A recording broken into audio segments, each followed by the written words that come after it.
ચોટીલા ડુંગર તળેટીમાં આવેલ પૌરાણિક ચામુંડા માતાજીના મંદિરમાં બે શખ્સો દારૂ પીધેલી હાલતમાં જોવા મળ્યા અને પંડિતને ધાક ધમકી આપતા જોવા મળ્યા. ચોટીલા ડુંગર તળેટીમાં આવેલ પૌરાણિક જગવિખ્યાત ચામુંડા માતાજીના મંદિર તથા શ્રી નવગ્રહ મંદિરમાં કે જ્યાં લાખો લોકો દર્શને આવે છે તેવા આ સનાતન ધર્મના પવિત્ર સ્થાનમાં આજરોજ તારીખ 10/3/2024 રોજ બપોરના સમયે બે શખ્સો મંદિરમાં દારૂ પીધેલ હાલતમાં આવી મંદિરમાં પૂજારીને કોઈ કારણ વગર અપશબ્દો કહી અને જાનથી મારી નાખવાની ધમકી આપી તેમજ આ સમયે મંદિરમાં સ્ત્રીઓ, બાળકો અને વૃદ્ધો દર્શન કરી રહેલા હતા એ ભાવિકો સામે પૂજારીને અપશબ્દો કહેલ અને ગેરવર્તણૂક કરેલ, જેથી મંદિર દર્શન કરવા આવેલ ભાવિકોમાં પણ ભયની લાગણી પ્રસરી ગઈ. આ અસામાજિક તત્વો ઇકો વાહન નંબર GJ01KL 7028 માં આવેલ હતા. આ રીતે હિન્દુ સનાતન ધર્મના મંદિરમાં આવી અને પૂજારી સાથે ગેરવર્તણૂક કરી હતી. મંદિરના પૂજારીઓ દ્વારા અસામાજિક અને અધાર્મિક તત્વો સામે FIR નોંધવાની અને કડકમાં કડક સજા કરવાની ચોટીલા પોલીસ સ્ટેશનમાં લેખિતમાં જાણ કરવામાં આવી છે.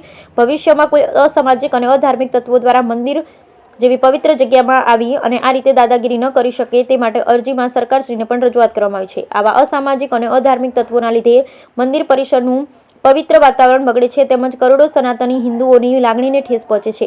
હવે પછી ભવિષ્યમાં આવી ઘટના બીજી વાર ન બને તે માટે ડુંગર તળેટીના તમામ મંદિરમાં કાયમી પોલીસ બંદોબસ્ત રાખવા પણ મંદિરો દ્વારા અપીલ કરવામાં આવી. બ્યુરો રિપોર્ટ જયેશભાઈ મોરી, થાન.